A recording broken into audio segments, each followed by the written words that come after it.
Welcome to a new show of two guys talking shit or talking shit.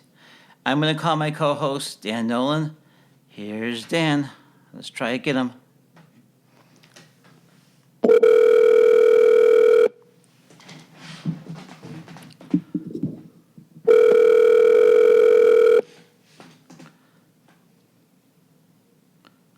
Hi, this is Dan. Hey Dan, this is Ben. You're on the air live. Hey, You're on the air live. We're talking shit. How's it well, going? let's go talk some shit. Let's do it. Hey, how was your summer? We haven't talked in a while. I had some health issues. I lost a lot of weight trying to work out.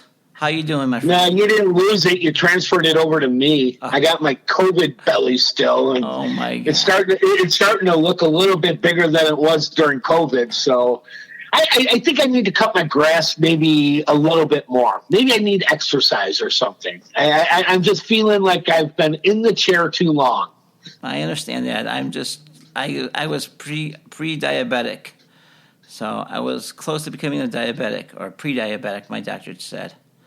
And I hate to make jokes about it, but it feels like it. I mean, I want my dad body back. I mean, when I got sick from COVID, I mean, I went down to like probably my high school wrestling weight. Wow. And I didn't like it. I did not like being thin. I just didn't like it. Wow. And it's eventually crept up, and maybe 2 months ago it was at a good level. The last couple of months, even with the running around I've been doing, the market's been taking off. Lots of business, not just north, but now south, down by the Kentucky River. Wow. So I've been, I don't know, maybe I've just been in the car too much or at the desk too much, manhandling the business. Well, But I'm not happy with myself. I got myself all full of belly. well, I've lost the weight, so maybe I gave it to you. Hey, It'll come back. It'll come up. It'll come down. Right now, you caught me in a phase. Okay. Hey, have you been on your bike lately? The one with the sidecar, I checked on it yesterday. The clutch. Oh, what was it? Oh, it was inside the case. It was a clutch switch. It's inside the case. The guy hasn't had time to crack the case open and fix it. So I have some problems with the clutch. My 750's been running sporadically. Right now, I think I have some wire issues. So knowing I need to spend some time on that, it hasn't happened because I've had other things to do. Yes. Hey, I saw online there's a electric motorcycle. Would you ride an electric motorcycle if you had a chance? I'm glad you said that while I wasn't spitting coffee because my screen would be full of coffee right now. No, I will pass on the electric motorcycle. Okay, I just saw it. Okay, I just wanted to talk to you. Okay, I sent down I've been getting scammed by these Asian women. And I sent down, who you been hanging out with? Well, I haven't been scammed, but they try to call. They call my cell phone and say, "Wrong number. Is this Kevin? We have a date tonight." And I like Mr. Nice Guy. So, oh no, it's not. I'm Ben. I'm old enough to be. And they send me pictures. I sent Dan a picture, and I did some more research on this. They clone phone numbers and they get Google numbers. And they're Google numbers and they're in China. And then they want you to join this website called Telegram. And you join a Telegram, and then they try to talk to you about Bitcoin and stuff like that. They want to get into your wallet, and they want you to join this other website. It's a financial website where you can invest, and you put your bank you put your bank account in it. I'm not stupid, Dan. I'm a happily married man. I'm doing research for the show. So you put your bank account number in it, and then they take more. They take when you invest money, you take certain money out of your bank account, but they take more money out of your bank. You won't have a bank account. So guys, if you're out there and a beautiful Asian woman, I mean, I sent you Dan a picture of this woman. She is beautiful, and but it's not her. It's probably a guy in China who's typing these messages. So. Guys, if the beautiful Asian woman texts you the wrong number, it's a scam. Stay away from it because they're going to try to get your money. And no, honey, how my friend used to say, if you have money, you have honey. This time is they want your money and you'll get no honey. So what do you think about that, Dan? Um, I've been in the industry since 2016. I've seen, very similar to the Nigerian 419 scam, where they pretend to be somebody. It's not. It's a rug pull. They're trying to capture all the information they can, knowing that all that little data can go on a separate list and be sold on the black market or to their buddies. There's ways of them to just like pull data from you. Even in the casual conversation, you may say something that you would think would be, relatively vague. It could be part of the markers that identify you. If they're asking for your birth date, that's one of the bigger markers for you, other than your social security number. So all they're doing is data mining. They're trying to get as much data as they can. If they can't get you to buy, they just want to put you on, their 7, 8 different lists of what they have. This is a good email. This is a good phone number. And that goes right to the black market and gets sold off. Yeah. There's a lot of money in it. I'm not gonna lie to you. There's a lot of gullible people who fall for that. And I'm not saying you're gullible. You are playing with them. I totally get it. But yeah, taking somebody's picture off the internet and going, "Hey, honey, what you doing tonight?" isn't going to turn me on enough to even respond. I mean, it's just easy and just no, honey, no. I know what you're up to. I'm not friending you. I'm not contacting you. I'm going to block you. Put me on your list of people who got blocked, who will block you. Okay, well, I'm not a fan. I'm not a fan of that. But there's third world countries whose only income is stealing money from gullible people. Yes. So I just wanted all the guys out there, because I hear that a lot of businessmen who are really successful fall for the scam. Guys, I know we think with our penises, but we gotta watch what we spend. I mean, I know that because I get bitched at once a month about my credit card bills, and I'm married, so I mean, and Dan, you're single, so you don't probably don't get bitched about it from anybody. So, well, I can smell it coming a mile away. The crypto scams, that's a rug pull. They want to get as many people in a short amount of time so that they can pull their coins out, and then you're left holding the bag. Yeah. It's not right. I mean, if I see something like that, I'll take action with it. But the easiest way to keep my data safe is to just let it go. Just let it go. Not respond. Put it in your spam folder, block them on Facebook, block them on Instagram, wherever you're getting them from. They're just like, I want to call them guppies caught in a net. Well, you know they're looking for that little hole, which is a vulnerable or a naive consumer who falls victim to their ploy. They're just looking for another hole. That's all they do. They work the net. Can I get through this one? No. Can I get through this? And they send hundreds of thousands of emails a day. Yeah. There's like almost 1 trillion pieces of emails sent every day. And this is worldwide. They just flood the market with this crap. You and I won't see it because we're not, part of the third world. I mean, we have better filters through our providers. There's a lot of things that don't come to our emails, but the ones that do come through, they don't impress me. There's always words like fellow or I thank you kindly. I mean, there's some tells in the verbiage itself that says that they're copy cutting and pasting a scam to you. Yeah, I mean, I was playing with one who I got her so mad at me because I was like, she's telling me I go, you're really in love with money. I'm in love with love, and she says, and then she's telling me about her ex-husband. I go, that's why your ex-husband left you, because he didn't love you. He loved your money, and she just got so angry with me, and she just blocked me. Like she's got a solid gold cooch. Yeah, I don't know. She's like she had a clothing store in Hong Kong, and I said, what are you doing in the States, in New York? I mean, Hiding out. hiding out. Yeah, hiding out. She's not in New York, you guys. So if you get an Asian woman who sends you a wrong number and starts starting a conversation with you, wants to be friends, it's a scam. I mean, it's yeah. a scam, guys. Anybody who's offering a WhatsApp phone number, you might as well just cut them a check. Yeah, They're going to eventually whittle you into a false sense of security.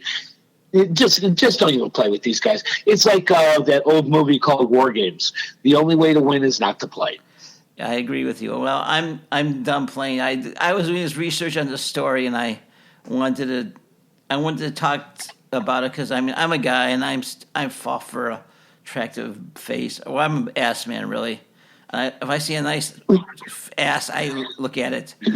Okay, I don't look at it. I'll just take your word for it. Well, I don't think I've ever looked at your ass. How long have we known each other? What, 20 years? Yeah, don't worry. I haven't looked at your ass either, so that's good. Okay. I'm just going to let you play that one. Okay. You go ahead. Okay. What do you think about the Roe versus Wade thing? I mean, we're just talking shit. How you feel about that? I mean, as a retired Catholic, I've made up that term, by the way. I like that term. I'm retired. I should be. As an altar boy, all the way up to high school, I mean, I had a lot of exposure in the Catholic Church with Catholic parents. You went to Catholic school. I get the top 10, and I understand the Bible, and I understand passages or messages. But when it comes to life, when does it really start, and when is it really a health issue, are two things that everybody is going to be different on. If you were to, like, say, it's hard for me to just kill a life. I mean, geez, I catch moths and I let them outside. I let them live. Spiders, I throw them outside. Go live. You're just mislocated. You're mislocated. Let me relocate you. I let them live. I agree with you. And it's something to do with Buddha that says that every life has a purpose. And the purpose of that moth was not to die in my hand because he flew in my face. He's got more things to do. So I just let him go. Yeah. But when it comes to human life and overpopulation being considered, I think we're probably overpopulated as an Earth. And I've always felt that from an early age, which is one of the reasons why I chose not to reproduce. And I just wanted to maybe contribute to the cause that, okay, you guys all have this thing, you're going to lose the name will die off. Who the fuck cares? I mean, the name dies off. Then I got three brothers and a sister. The name's not going to die off. They're not going to. My reproduction has no bearing on the family whatsoever. So I got. You know what? It's a life choice. If you can't handle that birth, handle your situation in the time allotted, and move on. But the earth is overpopulated, and there are some people who cannot, that would cause a hardship, and a hardship on the baby should the baby be birthed. So I'm in the camp of I'm okay with it, but if it's got a heartbeat, you're killing a life. And that's where I got to say, that's where I got to switch off and go back to my old Catholic ways. And there has to be a line, and that's an individual choice. It shouldn't be a national law. It should be a local. Well, we're boiling it down to the state now because Roe and Wade is no longer a national issue. They kicked it down to the states for decisions. When they did that, Indiana had a 23-week period where you could get, what is that, a trimester and a half? You could still go a trimester and a half before they would stop the abortion process. Yeah. That's a little wrong because that heart's been beaten 2 weeks already. I knew a girl who it's a real hard decision for anybody to make a decision on. I knew a girl who, when she went to service, she got raped, and there you go. And, there's a reason right there. And she got raped. She got gang raped, and they made her. She took some thing at the thing, and they broke her hip and stuff like that. And Ooh, violently. she came home. Her parents were Christians, and the first thing her father told her is, "You're an embarrassment. Don't come down. Don't let me see your face ever." Okay, now that's just plain ignorant. It is. I mean, It's very ignorant. It's very ignorant. And I mean, I believe that a woman has a choice. And who am I to say? Because I have a penis. I don't have reproduction. I don't have any. Female organs to have a baby. So I don't know. It would be. I don't. I believe in life, but I believe it's a woman's choice. And maybe my. It was hard for me when Roe and Wade became law. It was hard for me to get my head wrapped around the fact that two people make something happen, but only one person has a decision on if it's going to remain a viable life form. I'm not really cool with that. I've never been cool with it. I will support that no matter. It's your body, your choice. I totally get it. I get it. But you made a choice with somebody else that caused a mutual consent in my heart. You have to be on the same page. It's not like it is like, okay, it's your body, your choice, but that makes the man a zero. I know that. I'm not really cool with that. And then if you do decide, if you do decide to carry it, and put him through high school and everything, should it be the man's choice to have to pay for that if he was never in agreement with it? I mean, there's some things that, Well, I don't. We're still undecided in many different ways about this because it's highly charged. It's very polarizing. You're either in it or you're out of it. I'm like one of the few that are down the middle. Either you're all in or you're all out. I don't know what I am, to be honest with you. I just know that it's. I mean, I know girls who had babies and didn't want to even tell the father, the guy, he was a father. He found out he was a father when he was in high school. So, I mean, I don't know what to say. It's a choice. I mean, it's a selfish choice on a woman's part for not telling the man, or the man doesn't want to know, or I don't know. I mean, I was dating a girl who told me she was pregnant, and I was the happiest man in the world, and she lied to me because we were having problems, and she thought the only way to keep me is for me to tell her she could tell me she was pregnant. So, well, that's a problem. Yeah. So that, what, it is what it is. It's everybody's decision for their life circumstances. I'm not looking down my nose about anybody who does or doesn't. You're making the best decisions with the tools that you have and the time. If you choose to, keep the baby, make it a good baby. If you think that, that you're going to suck at this, don't have the baby. And I'll go even one step further. It's not a health issue if you don't want the baby. It's a cost issue. Yes. Pay your way and move on. I know that it's hard to move on past having an abortion. Walking those shoes, because you're wearing that tag for the rest of your life on the inside, that you actually, did that. That's baggage. And I totally get that's where you need support with someone else, that other party who is involved. We're separating support by the way we're handling things in a legal sense. Well, in a family way, that's a family decision. That's not a one-person decision. I agree. That's just how I feel, but I'm going to support any laws, and any, if you think that that's your best choice with the tools that you have in front of you, I support you 100%. That's one less that's one less body on this earth that we have to worry about. We still have 6 million too many, something like that. Yeah. Okay. We don't have enough food for it. I mean, I'm looking at the full picture. I've been doing this since I was in high school in 1974.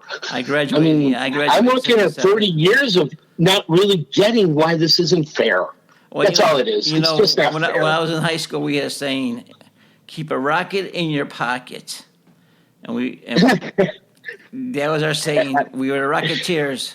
We always had a condom in our wallet. So I mean, we always. No, I never did that. Well, you know what? I had a You condom. were always in the glove compartment or in the back seat behind the Well, seatbelt where nobody could find them. I always had a condom in my wallet, but I never used it till a long. And then when you used it, it was like all beat up. And It was shit. all beat You up can't and even stuff use like it. Yeah. So I mean, I had to borrow. I had to go and get one at the store. So I mean, that was it. So that was all. Hey, let's change the subject. Well, before we change the subject, what I did learn is that if you really don't like going in to buy condoms, get a 24-pack so you only have to go in every week. Okay. Just stock up. It's okay. They last a year. But you know what? When you're 17, when you're 17, you're shy and you like, I was shy around girls and awkward. I mean, I didn't score at all. Please, I didn't score till I was like early 20s. I didn't score because I was shy and awkward, and so it was really, really, really embarrassing. So I mean, I was shy and awkward until summer of 8th grade when I learned everything. Then the top came off the lid there.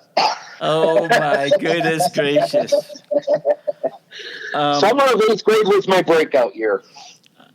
Freshman year of college was my breakout year, so I was embarrassed, shy, and I had an Italian mother. So those Italian mothers are they're crazy. I mean, well, they keep the kids tight, I mean, they grew up on a tight knit family, and yeah. I can see how it's hard to do, the Italian way. You can't do that unless you're not working. I'll tell you that. Yeah. My mom was. I had a single parent, and she was incredible. Things she did for us, I can't even do. I mean, she fed us. This was my dad passed away in '69. I was 11. My brother was 15 or 16. She had two boys two boys, and we lived in a bad area, the Austin area, Austin and Roosevelt. Now, if you go there, you get shot. I still don't go there at night. You get shot. I mean. So, I mean, that's it. Hey, remember I asked you about my old house, the house I grew up in? Yes. It was a short sale, but it never went through. Now there's an auction, and the bids are already taken in, but they're asking a lot of money for a house. That house, the house is going to be torn down. I know that. I'm going to see if I can buy there was a stained glass windows that my dad put in. Before it gets torn down, I'm going to try to contact the owner and buy the glass windows. So, that's all. Okay, what do you think about the Trump situation in Florida, about the papers, the documents in the White House? My first impression was the timing seems to be very suspect.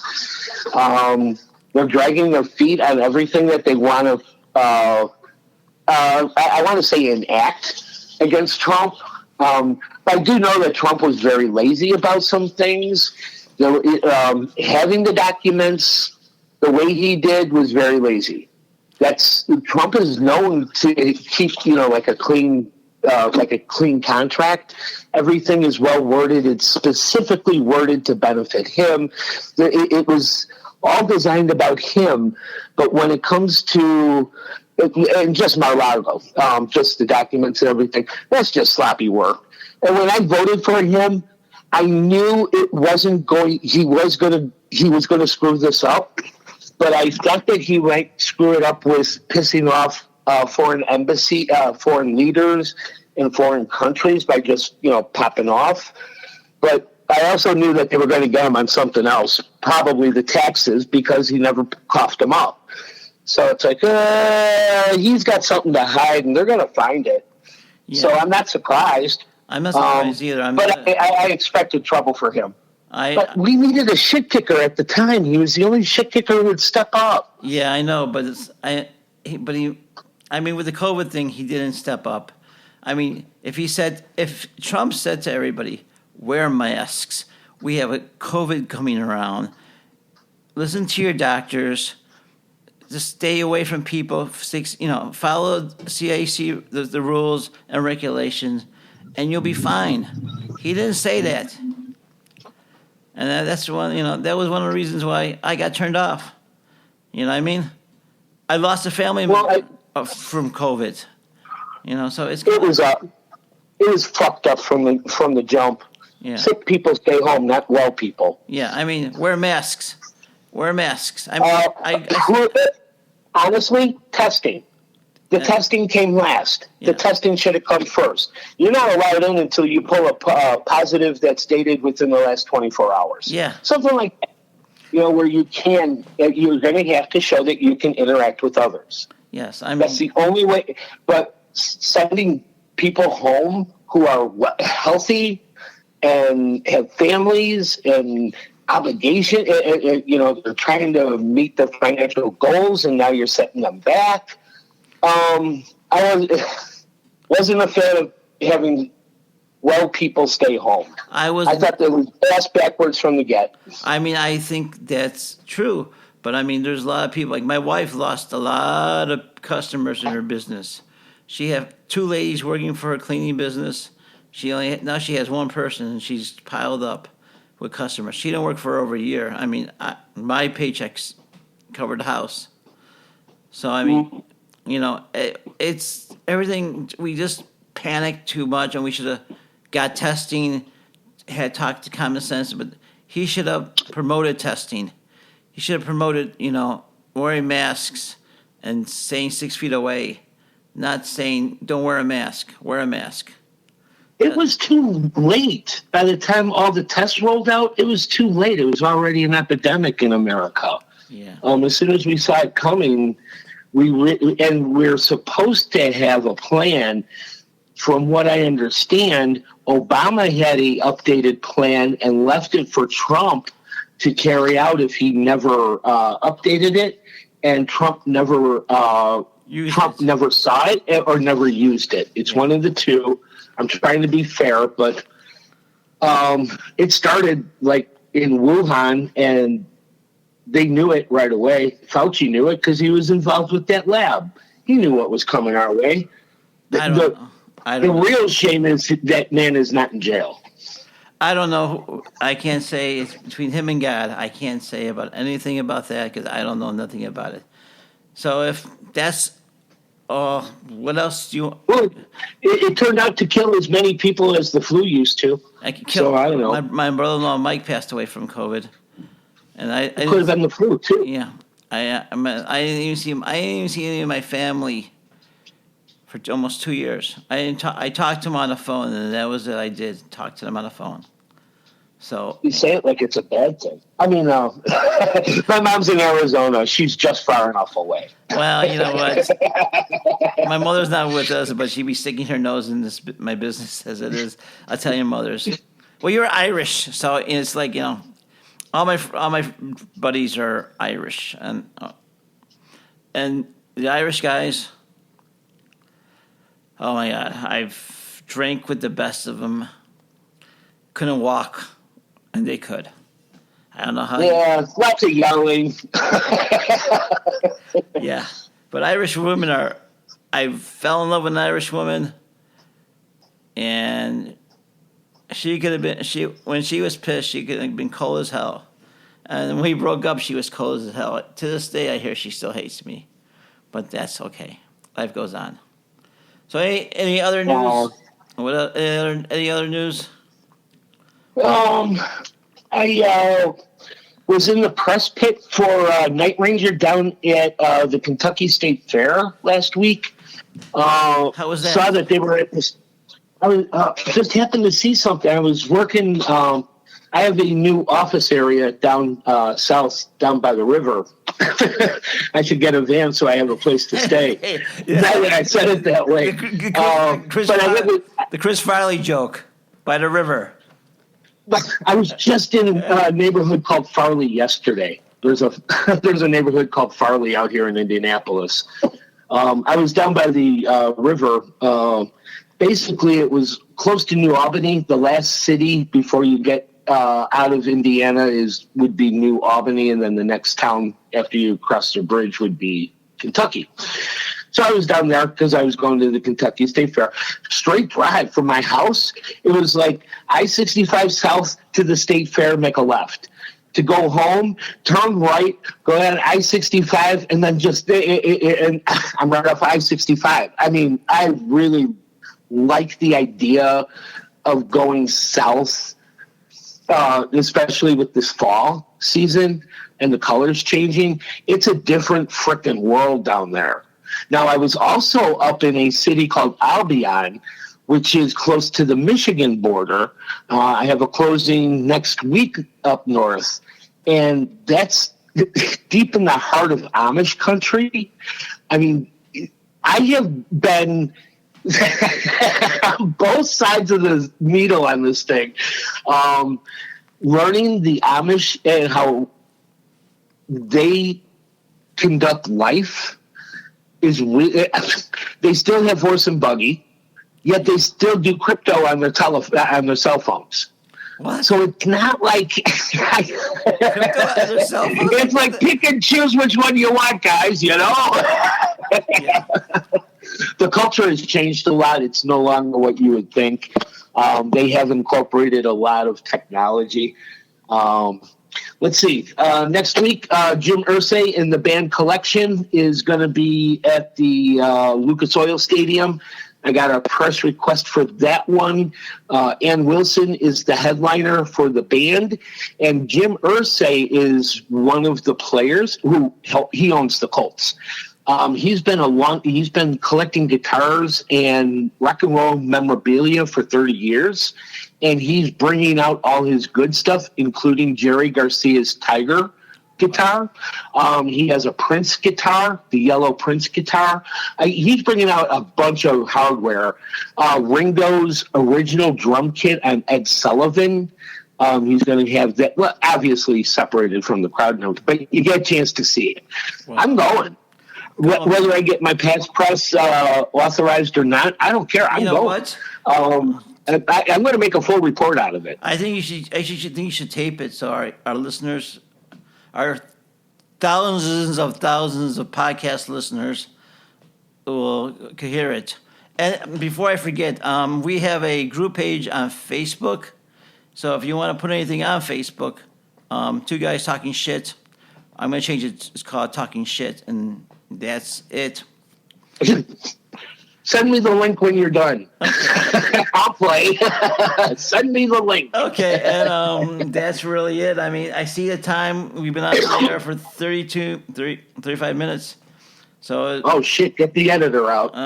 It's okay. Get this thing 30 minutes. Exactly. Come on. And that's okay. Next time, give me the 28-minute heads-up rule or something. Next time. We'll make it easy. But you know what? But it's a good show. I mean, we hit a lot of stuff, and yeah, I didn't expect to talk about anything other than, hi, Ben, how you doing? Yeah. But I do think going into the fall, people should be considering their financial positions because we are in an uncertain time.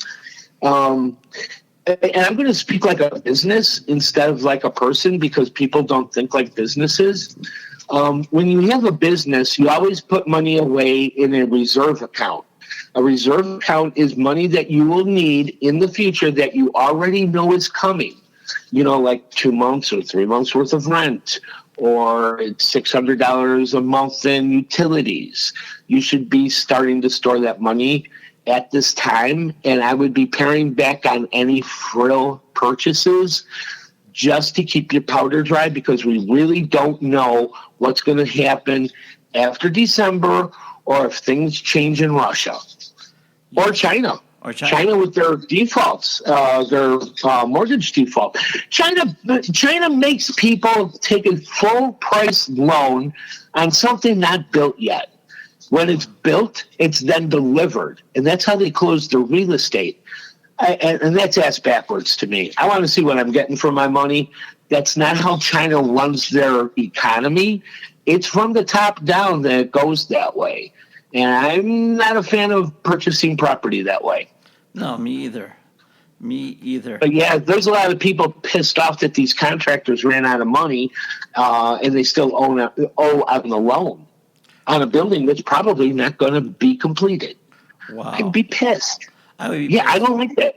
I was talking to a lady before let's change, you guys let's change, who bought a 1 year old house in Sicily, and she said she's getting fucked by, excuse my language, she's getting shit on by contractors over there because her Italian's real good. She's a friend of the family's. Her Italian's really good, but she's a woman and she's not there all the time. And her cousins are there, and her cousins think that she's rich. So they're saying, oh, yeah, I'll take this. So I told her, you got to go there. You got to be there every day with these contractors. You speak better Italian than I do, so go there. You know that. You know that. Yeah, I know that the hard way. The hard way. I've been screwed. I've fired several contractors. One contractor told me, my way or the highway? And I pointed to the highway, and I said, have a good drive safely. So, I mean, Yep. And then I had the three I call them the Three Stooges plumbers because they were stooges. They broke a pipe in my ceiling and went brand new drywall. And they had to replace the drywall because I was ready to kill him and take him to court. So he had to replace. Now, did they know they were doing that? That sounds pretty stupid. They were stooges. I showed them where the water switch was. I said one is turned off, the rest are not. So you make sure before you do anything, turn them off. I should have turned it off, but I said no. I'm doing errands. I'm getting stuff. You know what I mean? I said no. You guys, you know what you're doing. That was my fault. I was doing errands. I was getting wood. I was going to Home Depot, getting wood. They gave me a list where they needed, and I got that. And there's and I turned off the water. They had to replace the drywall. So that was. Now you're not out of pocket, right? No, I'm not out of pocket. Not out of pocket. I mean, that was. That's a time setback then. Yeah, and my wife's going crazy and screaming and hollering, and I'm saying, I gotta watch these guys. I go, do you know what you're watching? Because I don't know anything about contractors. I know about painting. I know how to fix, walls with plaster.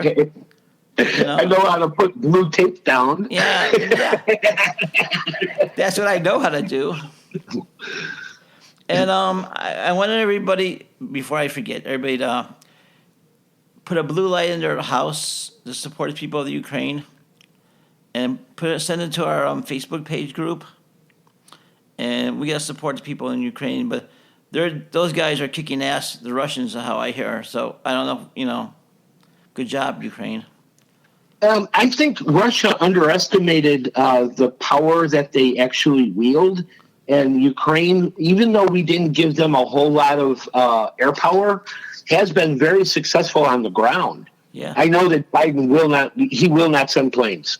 There's 2 more years of ground fighting. He's not sending planes in. He will not do that.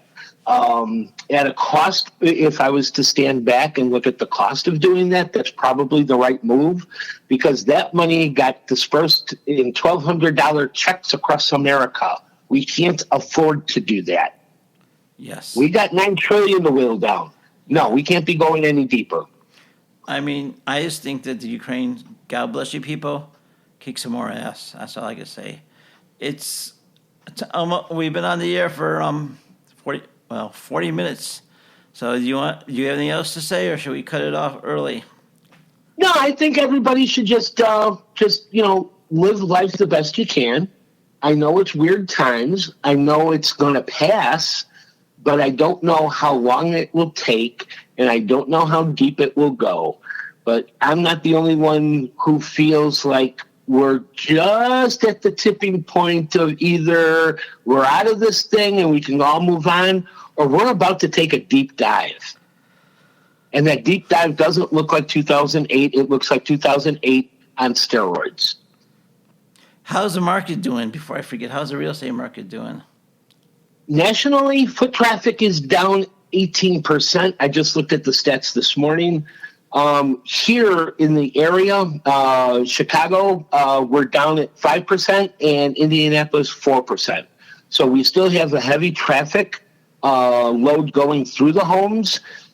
We're seeing a lot more canceled or returned back to market statuses coming in. People are getting cold feet, and people are finding out after they write a contract that their loan is no longer good and their dollar amount is no longer a good dollar amount. Interest rates are going to push the payments higher. They can't afford they could afford a $1,500 payment. Now the prices are up. They can't afford 16, so they cancel. And they're walking away from their earnest money. They're like, screw it. We're done here. I can't do it. And they become renters again. So the cycle is definitely broken. We don't need any help from the government. We have plenty of people who need homes. We have plenty of homes that have been coming to market, but the crap that's coming to market is just, give me a break. It's either two things. It's either I want top dollar because I'm trying to cash out and I'm way too late to do that, so I want every dollar, or it's buy my problem. Yes. So it's one of the two, very left or right. There's very few homes right down the middle. Yes, I know that. I have a neighbor who tore down their little cottage, 700 square feet. Yeah, and they built this humongous. I sent you a picture of that humongous blue house. 700 square feet is a 4-car garage. Well, it's try living in a 4-car garage. Well, it was a little. It's a little cottage. I'm guessing that. Probably. Yeah, I'm sure it's 2 rooms and a place to poop. There's 2 rooms, a bathroom, a kitchen, and a dining room. That's all they have. And the kitchen dining room combined. I haven't been in her house, but I mean, I know she paid $180 for 2 year last year. And, oh man! Yeah, in Lake G, and it's really, and she makes really good money. She's a chiropractor. I don't know why she's bought that house, because it was Lake Geneva, I guess. So that's all. There's a lot of that. I remember that area growing up. They were all cottages back then. Yeah, I have a big. Yeah, so that's all. Well, Chicago built bungalows in Wisconsin and the outer areas. They all built cabins so that they can go there in the winter and go fish, or during the summer they can have a lake home. Second homes have fallen out of favor for a lot of people, and it's probably the best thing that you can do for your portfolio is to invest in a second home and consider it an income generating home. We should be getting ready for whatever happens. And I'm prepared because of the LLCs. I'm allowed to, make my deductions. Everything that I do is around business. So everything that I do is a deduction. And that's going to help on your tax bill. Screw the government about what they did with the $9 billion that left the farm back in March. That's going to cause a problem. There is no easy solution to this. It is going to look a little rough for a lot of people. The ones who are prepared or know it's coming are going to weather the storm better than others. I'm not saying there's going to be a tsunami of foreclosures or anything. I think we have way too much equity in these homes for the last 2 years to support a short sale. So I'm not looking at a real big short sale market, just a lot of foreclosures, people who ran out of money and now have to move. Yeah. We're going to see that in the lower income areas. Middle income, upper income, sporadically, people lose their jobs. Straight out 800 people lose their, there's large job cuts right now, and middle management seems to be targeted. So, and that's the meat of, and that's the meat of America right there. Yes. Middle management. Yes, it is. Well, and they're the first ones to go. We need them to work. Hey, did you hear about before I forget? Well, Illinois. You're not in Illinois, but we're going to go back to electric cars. Our governor is giving everybody who buys a electric car $7,000 tax break. Good. And then the federal government gives you another $7,000. I had a friend who bought an electric car and then had it for 6 months, got his tax breaks from the federal government, and sold it. Because he owed money on it, so he was still upside. I guess he lost money on the deal. I don't know what, but that's what I heard from from a friend. Well, I understand that when those cars run out of battery and you have to change the battery, they're north of $25,000. Yeah. Definitely. Okay, so now you got a junk car because you can't afford a new battery. Now, what are you going to do with the junk battery that's pretty much the entire size of the car? I don't know if we have a waste program around that product, but I can imagine that that's a huge undertaking and a huge amount of money and something nobody wants to do. Yes, I do. I know that building these power stations are requiring extra power, which is redundant. I mean, we're supposed to be less carbon footprint, but yet you're jacking up the carbon footprint by charging the car. Now it's like, I get it. I think there's something more under the surface that what we don't see is probably political. But I have a strong feeling that there's a lot of money in the electric field that could probably be unreported to certain parties. I get that there's a lot of money out there floating around that anybody could pick up for a favor. Yes, I believe that's true. Not that any human would do that, of course. Oh, no. It would be the rare exception. Yes. I wouldn't do that, Dan. Okay, Dan. Let's wish everybody a good week. Be safe. It's Memorial Day. It's Labor Day weekend coming on. So Labor Day. Good luck trying to find me Monday. Yeah, and honest, I've had a long week. Dad's gonna be on the bike someplace. Dan's gonna be. I'll catch some wind time. Actually, I have a new car. I bought a '99 Lexus.